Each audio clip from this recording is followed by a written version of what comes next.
Come into this holy space, bringing with you whatever joy, pain, or sorrow you carry, knowing that you will be held in love. Come into this holy space with open mind and open heart, being willing to be shaped by what you encounter here, because you will be held in love. Come into this holy space willing to hold others in love, because the love you bring is part of the love that holds us all. Come, let us worship together.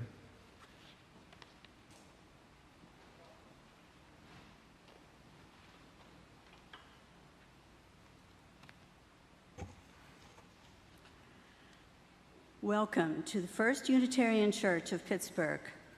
I am Louise Jensick, the liturgist for today, and it is July 10th. And we are so glad that you have chosen to be with us this morning. Just as you are welcome. And I am live in our sanctuary along with some other people. And I can tell you, as you just heard from our guest minister, John Balance, Reverend John Balance. He's been a member of the UU Church of North Hills in Franklin Park since 1982. He received his Master of Divinity degree from Meadville Lombard in Chicago in 2016 and was ordained by his home congregation in 2018. He was a ministerial intern in this church from 2013 to 2016. So he is no stranger to this church, and we welcome him today.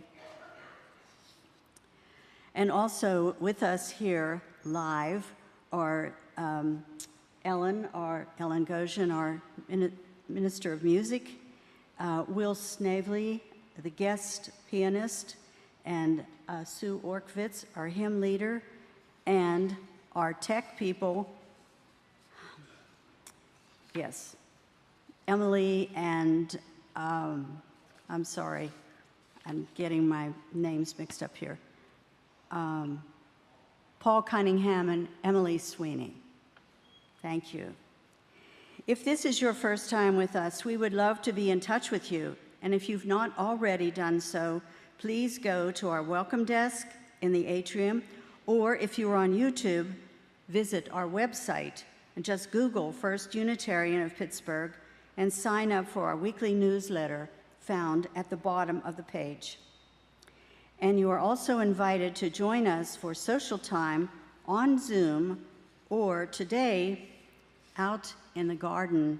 And this, if you are here in person, this is a special time because you can join us for coffee hour in the garden today and throughout the month of July. And our church member, Martin Schmidt, is celebrating a birthday today. And I believe there is a carrot cake and coffee in the Schweitzer room to enjoy outside in the garden.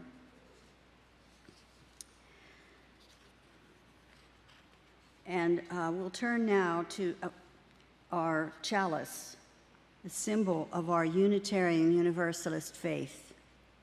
If you have a chalice at home, we invite you to light it at this time. And may this flame burn bright in your heart and mind as we worship together.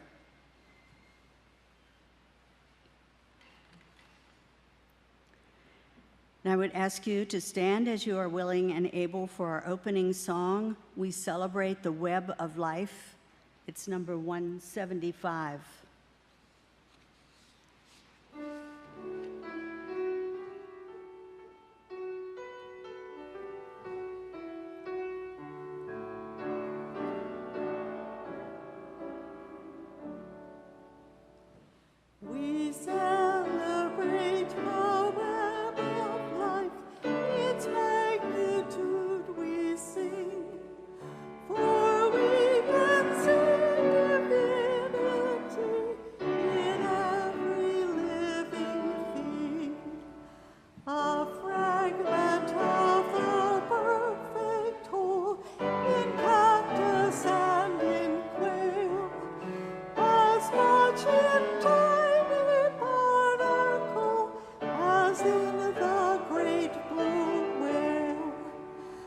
Ave ancient dreams, we are the sum, our homes link stone to star, and bind our future worlds to come with worlds that were and are. Respect the water, land, and air, which gave all creatures birth. Protect the lives of all that share the glory of the earth.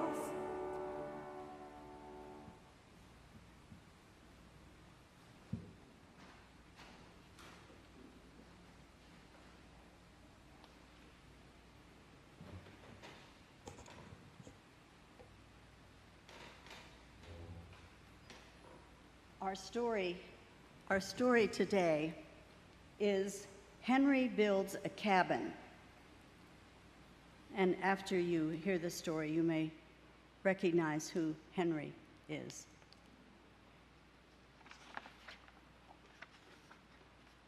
Henry Builds a Cabin by D.B. Johnson. One spring day, Henry decided to build a cabin. He borrowed an axe and cut down 12 trees. Henry cut the logs into square beams. He notched the bottom beams to fit into corner posts. The corner posts fit into ceiling beams, and the ceiling beams fit into roof beams.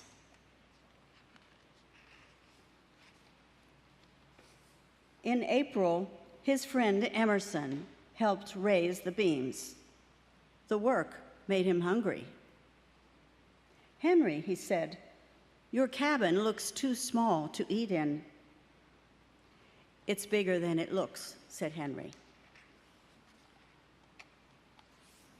And he led his friend to a bean patch he had planted behind the cabin.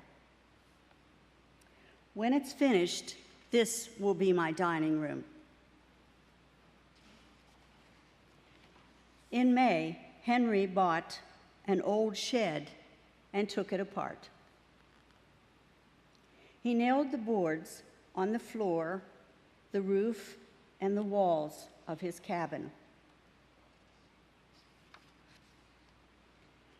Henry was nailing the last board when his friend Alcott arrived.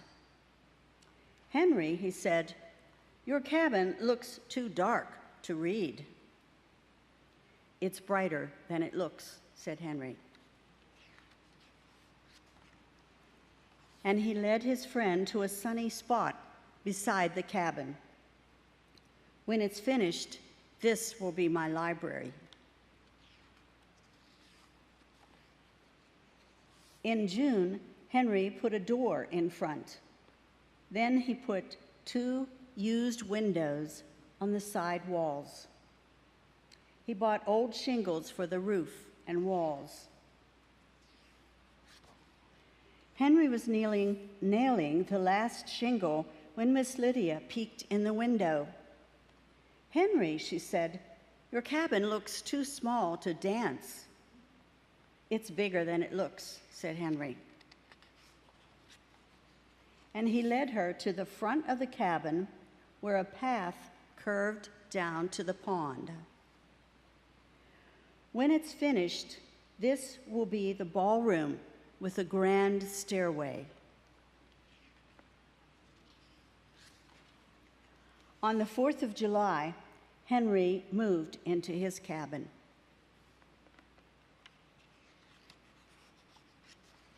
He ate beans in his dining room. He read in his library.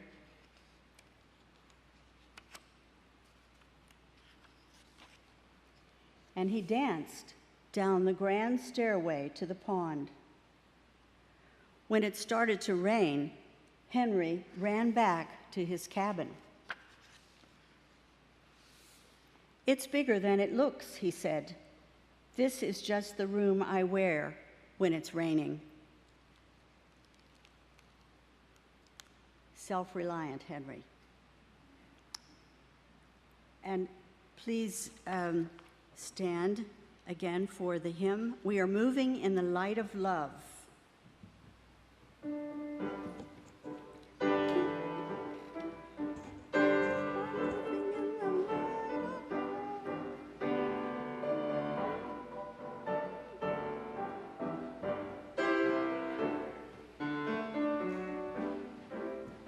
We are moving in the light of love. We are moving in the light of love. We are moving in the light of love. We are moving in the light of love. We are moving, we are moving, we are moving, ooh, we are moving in the light of love. We are moving, we are moving, we are moving, ooh, we are moving in the light of love. Sorry, I couldn't clap today.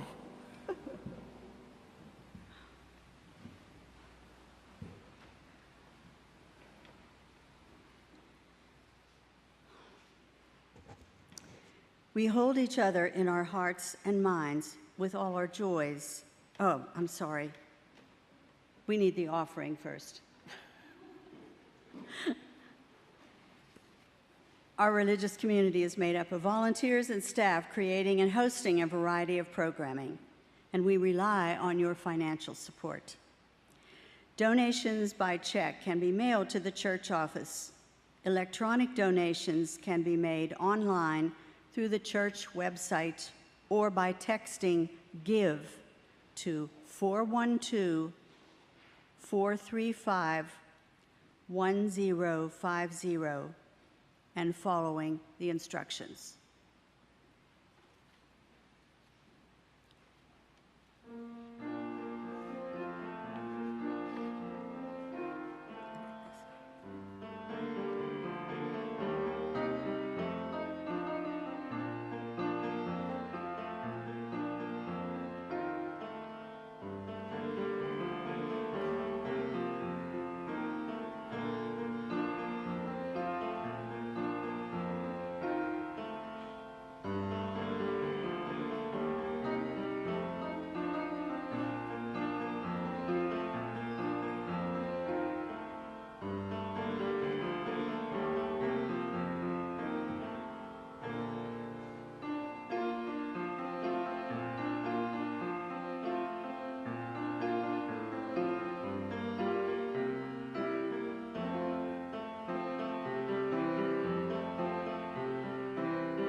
We hold each other in our hearts and minds with all our joys and all our sorrows.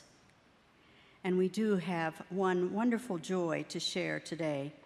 Chris Bareggi and Kathy Miller are thrilled to announce their marriage this past Sunday, July 3rd, here at First Church with Reverend Kate officiating. And they're here today.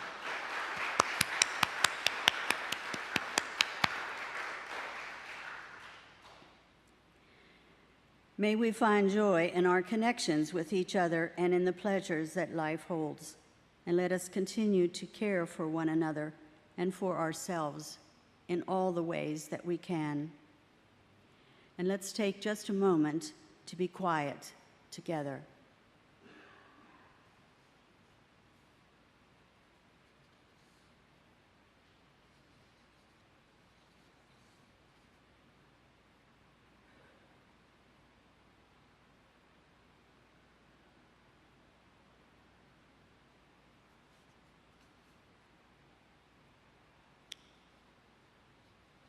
And now you can stand as you are willing and able for hymn number 1020 in the small turquoise book, Woyaya.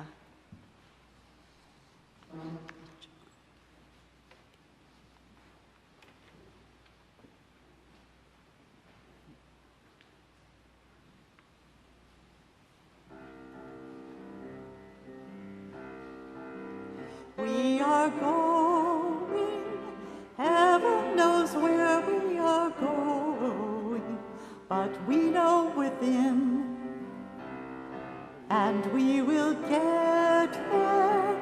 Heaven knows how we will get there, but we know we will. It will be hard, we know, and the road will be muddy and rough, but we'll get there. Heaven knows how we will get there, but we know we will. Woyaya, woyaya, woyaya, woyaya. We are going, heaven knows where we are going, but we know within, and we will get there. Heaven knows how we will get there, but we know we will. It will be your woyaya, woyaya, woyaya, woyaya, ya, woyaya, ya, woyaya, ya, woyaya, ya, ya.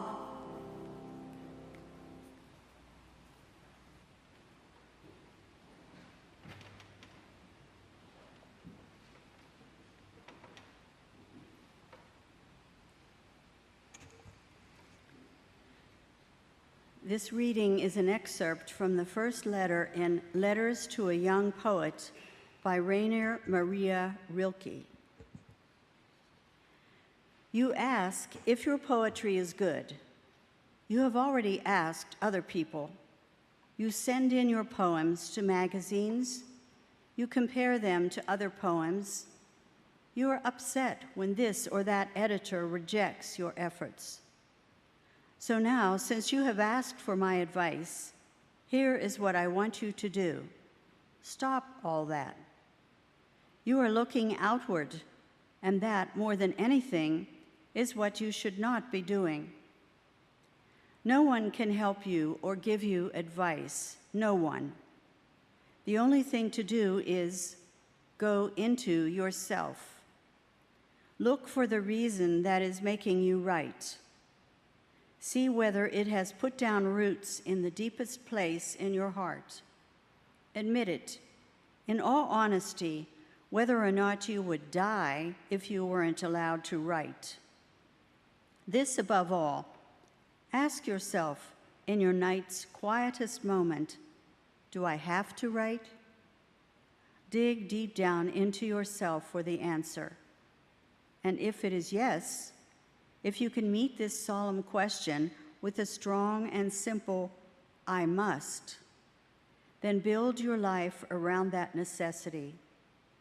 Your whole life, down to its most trivial, indifferent moment, you must be a sign of this need, a testament to it.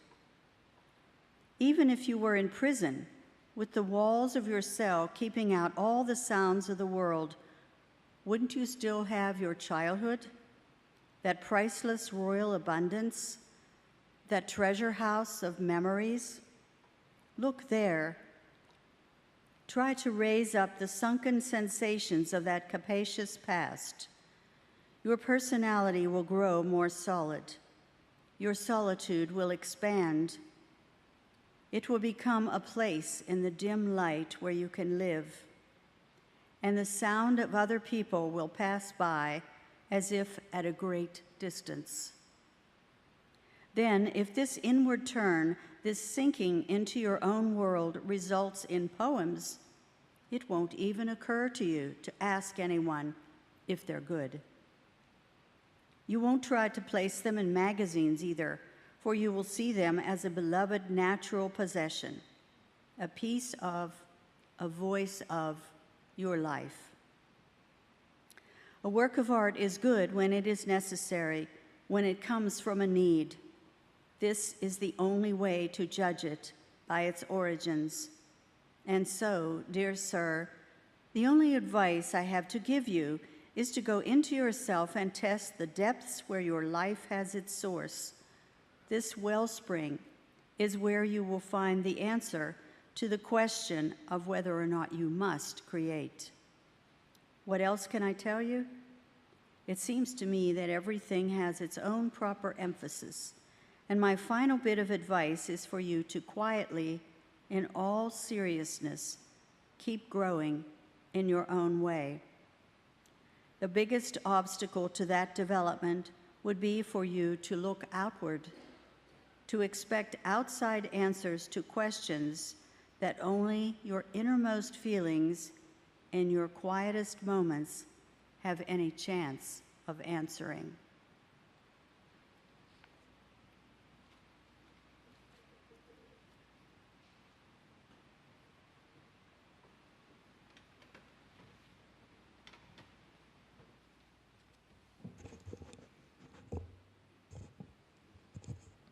It is always a great pleasure for me to come back to this beautiful church and the beautiful people that are here. Although I titled my message this morning, Beyond Self-Reliance, what I am really most concerned about is actually beloved community.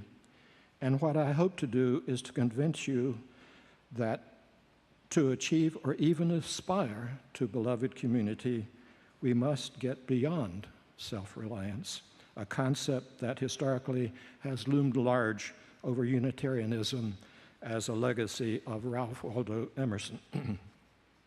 Because there is a question in my mind as to whether beloved community is an ideal that is approachable but perhaps never fully realizable, I want to begin with a mystical sense of it. The 13th century Persian poet Rumi, a Sufi Muslim, wrote, "Beyond belief and unbelief, there is a field. I will meet you there. When the soul lies down in that grass, the world is too full to talk about. There is neither Islam nor unbelief, nor anywhere in that place." Clearly, Rumi was alluding to a destination that is not geographical. I choose to interpret his words as alluding to that which we in the last half century call the beloved community. This morning, I want to intertwine three separate threads while asking how views of self-reliance affect those threads. The first thread is the concept of beloved community. While you cannot see my text, anytime I refer to beloved community, I capitalize both beloved and community. I do that to remind myself that I am using these words in a special and unique sense to call forth a particular ideal that you use, understand, and aspire to. The second thread is the belief, not stated or even alluded to in our 7 principles, is that I believe that each of us has the moral obligation to be the best person that we can be. And that moral obligation and fundamental need is the basis for why churches exist and why they must exist. And the third thread is the legacy of slavery as a key element of the economic development of the United States, and how that shadow from that legacy blocks the sunlight from properly shining on and warming the beloved community. I believe that most UUs have an instinctive understanding of and yearning for the beloved community, but it would behoove us to try to be a little more specific about what we mean by beloved community, while bearing in mind the admonition from the British logician Carver Threed, it is better to be vaguely right instead of exactly wrong. The concept of a beloved community is not new, although the specific terminology is relatively recent. Thomas Paine, the 18th century ardent revolutionary and advocate for American independence from Britain, was one of the most prolific writers of his time on the functions and structures of government. Paine wrote, "When it shall be said of any country in the world, my poor are happy, neither ignorance nor distress is to be found among them. My jails are empty of prisoners, my streets of beggars. The aged are not in want. When these things can be said, then may that country boast of its constitution and its government." Clearly, we are not there yet. In terms of the qualities of the nation as a whole being sufficient to be referred to as a beloved community, Paine's description is a respectable beginning, but it is, in fact, only a beginning. There are other fundamental points that need to be realities before we can honestly characterize our nation as a beloved community. I will suggest a few to you. Every citizen has full access to medical care as a human right and not as rationed out by health insurance bureaucrats. The well-being of all citizens has more sway in the actions of legislators than moneyed interests. A person is judged by the contents of their character, not the color of their skin. The United States uses moral suasion in world leadership and relies less heavily on military force, such that it would be realistic to beat swords into plowshares and spears into pruning hooks. All people have implicit trust that police actually protect and serve all citizens, and the use of deadly force is rare. Voting by all citizens is vigorously encouraged by all political parties, and participation in this fundamental act is regarded as a form of high patriotism. The fundamental structures of the economy and the accumulation of wealth provide a level playing field and not skewed toward those who are already wealthy. All citizens act to tighten the arc of the moral universe such that it bends more quickly toward justice. Each of you could probably add more criteria that you regard as necessary before you would agree to having described the essential characteristics of a beloved community. Thus far, I have been citing descriptors that I think of with respect to the nation as a whole. If we were describing a more local community, such as this church, these characteristics would need to be reframed. For instance, we would not need to place so much emphasis on national defense, but instead on how we would covenant to take care of one another, how we would seek first to understand rather than to be understood, and so forth. Clearly, the ideal development would call for us to speak more in terms of beloved communities, that is, in the plural, instead of the singular.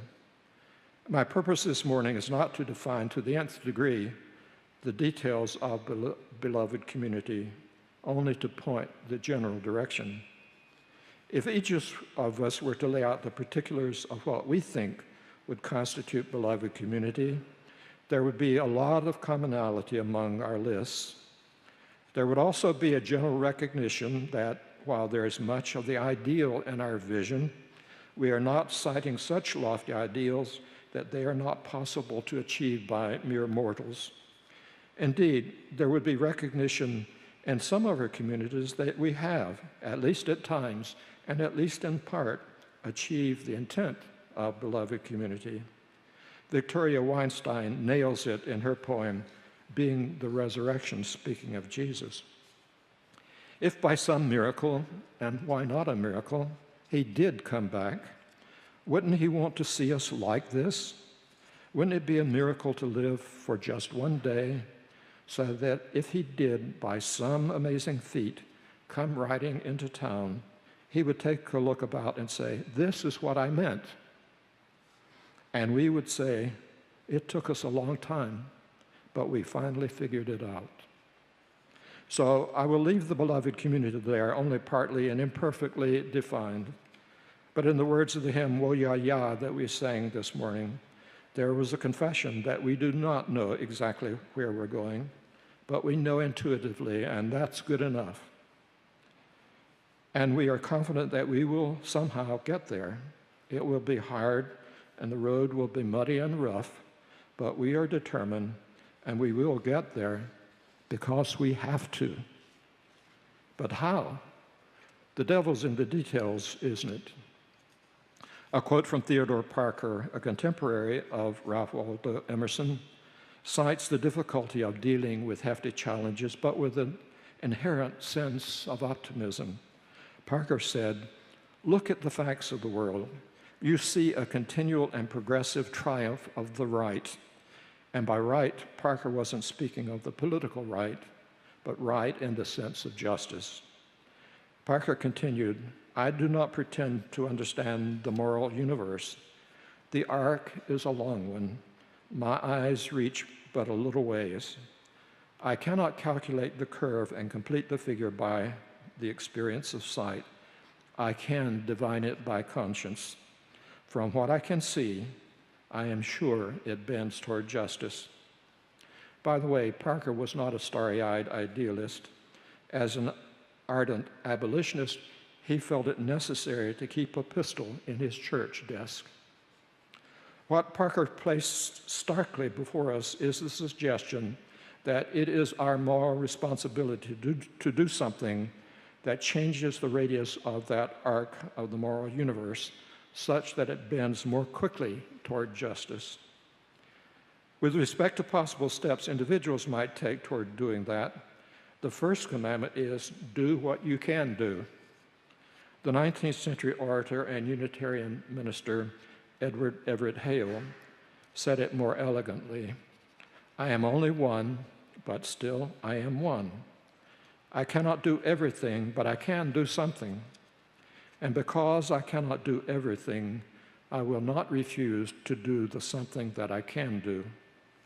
Thus, the first prerequisite for making meaningful change, the first step toward beloved community, is to decide to act and not be dissuaded by not knowing precisely what to do or how to do it. Wo Ya Ya, we know within. There is no substitute for each of us making our individual decisions about what we can and will do. Individual efforts may be small, but collectively we can and we will and must change the world. Recognizing the individual decisions and actions as key pivot points leads us to the issue of self-reliance. There are two well-known major works addressing this issue. I choose the lesser-known one first, excerpts from which Louise read for us earlier, Rainer Maria Rilke's Letters to a Young Poet, to illustrate that issue for us, because Rilke restricts his ethic of self-reliance only to artistic matters, the artistic impulse. For much of his life, Rilke's shaky financial conditions led him to have to rely on major support by a series of benefactors. So for him to emphasize self-reliance in all aspects of life would have been hypocritical, and he was not a hypocrite. The most famous essay on self-reliance, of course, is that penned by Ralph Waldo Emerson. As Unitarian Universalists, we have inherited major foundational positions from him. In Self-reliance, he forcefully asserts the necessity for relying solely on one's own thoughts and beliefs, particularly with respect to religious matters. And for that stance, I am particularly grateful. However, he states his opinions on this and other aspects of self-reliance so strongly that he invites little room for discussion or beliefs of others. I submit to you that self-reliance, both in general and specifically with respect to thinking for oneself, is laudable, and for Unitarian Universalists, an essential starting point. However, for a beloved community to be created and sustained, self-reliance must be exercised with thoughtfulness and restraint, because it would be self-destructive in a beloved community for every participant's thoughts and beliefs to run rampant, not paying attention to the beliefs of others. The essential corrective to conflict in a religious community must be dialogue with respect and with kindness. I am very much aware that my own thoughts are affected by the viewpoints of others. I seek the thoughts and opinions of others. I'm not a slave to their opinions, but the perspectives of others critically affect the final shapes of my views. I can claim self-reliance in that my thoughts, in the end, are mine, whatever path they took in their formulation. I have no apology that I have allowed the thoughts and opinions of others to influence my thoughts and opinions. In any case, Emerson, in both his writings and lectures on self-reliance, poses an ironic message, because in effect, he was advocating that his audience should ignore what he was telling them and think for themselves. If you choose to read Emerson's essay, Self-Reliance, which I encourage you to do, bear in mind that Emerson's world was very different from ours. At the time he wrote Self-Reliance, the United States was barely 50 years old. There were only 26 states in the Union, and the entire population was just over 17 million, compared to about 330 million today. In other words, the US population then was only about 5% of what it is today, or slightly more than the current population of Pennsylvania alone. And there were approximately 2.5 million enslaved people. Self-Reliance was published in 1841, 20 years before the Civil War, and the issue of slavery and abolition were major and contentious issues. In the 1830s, there were major financial crises with the collapse or near collapse of many large banks in the northeastern United States. Citizens were living through a time of major financial and civil unrest. For good or for ill, our thoughts are influenced mightily by the ethos of the world we are born into and live in.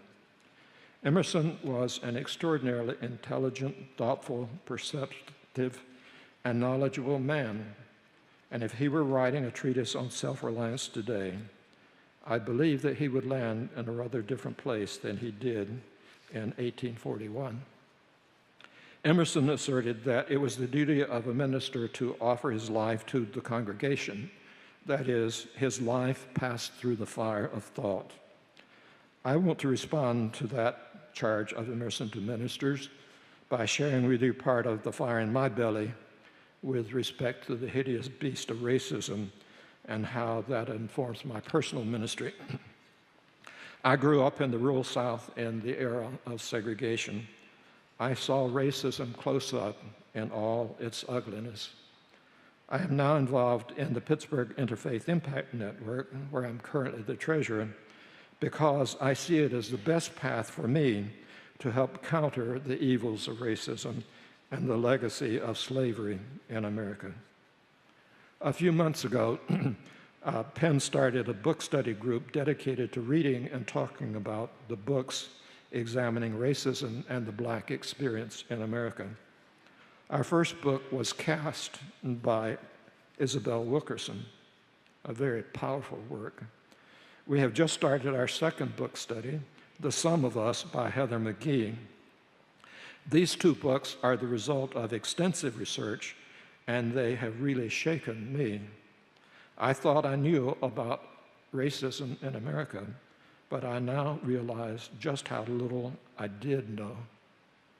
I will read you a part of a paragraph from near the end of McGee's The Sum of Us, and the final chapter titled The Solidarity Dividend, where she has just finished citing data on the benefits that arise from deliberate attention to diversity. So it turns out that the diversity that is causing an often unconscious racial panic in so many white Americans is actually our best strategic asset. The research has borne this out in education, jurisprudence, business, and the economy. Put simply, we need one another. Our differences have the potential to make us stronger, smarter, more creative, and fairer. Once we abandon the false idea of zero-sum competition, the benefits of diversity become evident, from the classroom to the courtroom to the boardroom. McGee's documentation of the false narratives surrounding racism demand a moral response. Self-reflection and self-reliance are essential starting points, but the work that needs to be done is beyond self-reliance. It requires collective action.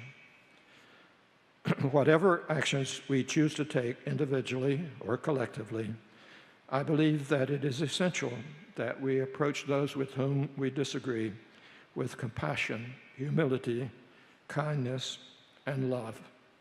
Certainly, a beloved community cannot exist, cannot even be formed without fundamentally being committed to these values. My definition of love is one that I got from M. Scott Peck in his remarkable book, The Road Less Traveled, where he said, "Love is not that warm and fuzzy feeling that we usually think of. Love is the will to extend oneself for the purpose of nurturing one's own or another's spiritual growth." I will add to that definition the observation that humility is a critical virtue in its own right, and compassion and kindness are forms of love. I am indebted to a friend of mine who is the kindest person I know. When I am tempted to be dismissive of those with opinions that I think are, at best, ill-informed, he reminds me to exercise the spirit of love from Peck that I just cited, and to consider that being harsh toward those people that I find vexatious, I am not likely to get them to change their minds. The only way that I am likely to get them to change their minds and behavior is to consider that they have their own thoughts and reasons, and by inquiring without judgment about why they view things as they do, perhaps in a resulting civil discourse, they might change their opinions, or possibly I might learn something and change mine. Certainly, the only way that disparate people will ever be able to create beloved community is through such compassionate, kind, and loving processes, and with humility. The desire to work in meaningful ways toward the beloved community was challenging enough before, and the coronavirus has shifted the ground beneath our very feet. As UUA President Susan Frederick Gray has pointed out in one of her messages, this is no time for a casual faith. Despite the challenges, there is a reason for optimism. Congressman John Lewis, a leader in the U.S. Civil Rights Movement, who died 2 years ago, wrote in a message to be read at his funeral the following: "Ordinary people with extraordinary vision can redeem the soul of America by getting in what I call good trouble, necessary trouble. Voting and participating in the democratic processes are key. The vote is the most powerful nonviolent change agent you have in a democratic society. You must use it because it is not guaranteed You can lose it.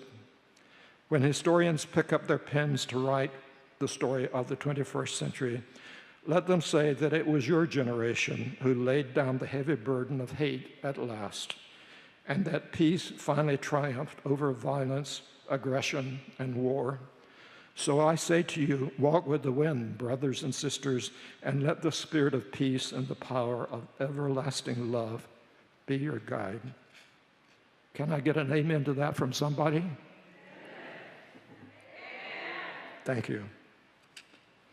My friends, beyond COVID-19, beyond self-reliance, beyond our current civil and political struggles, there is beloved community. Come with me. Let's go there together. Wo-ya-ya. Our closing hymn this morning is number 131 in the gray hymnal.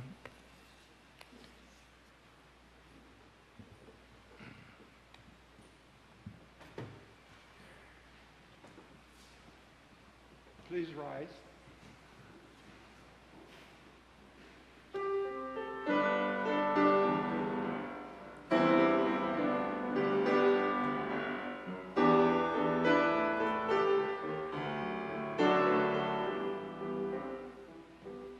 Love will guide us, peace has tried us, hope inside us will lead the way on the road from greed to giving. Love will guide us through the hard night. If you cannot sing like angels, if you cannot speak before thousands, you can give from deep within you. You can change the world with your love. Love will guide us, peace has tried us, hope inside us will lead the way, on the road from greed to giving. Love will guide us through the hard night.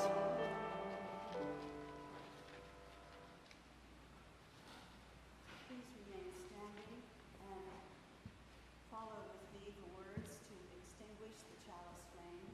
They're in your order of service.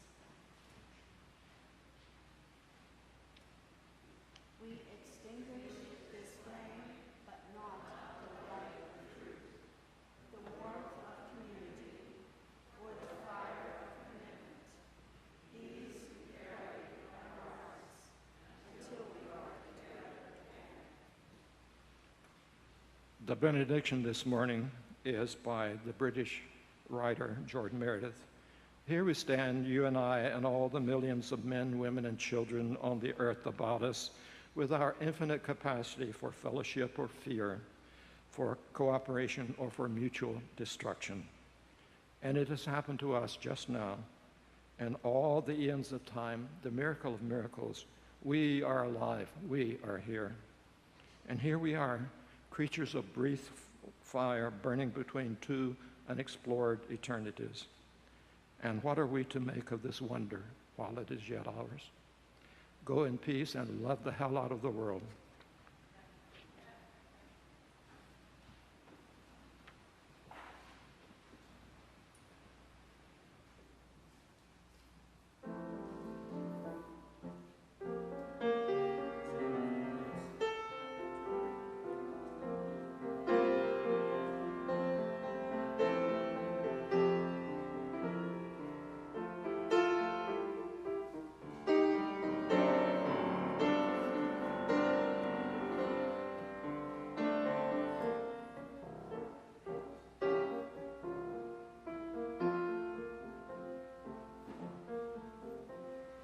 Go lifted up, love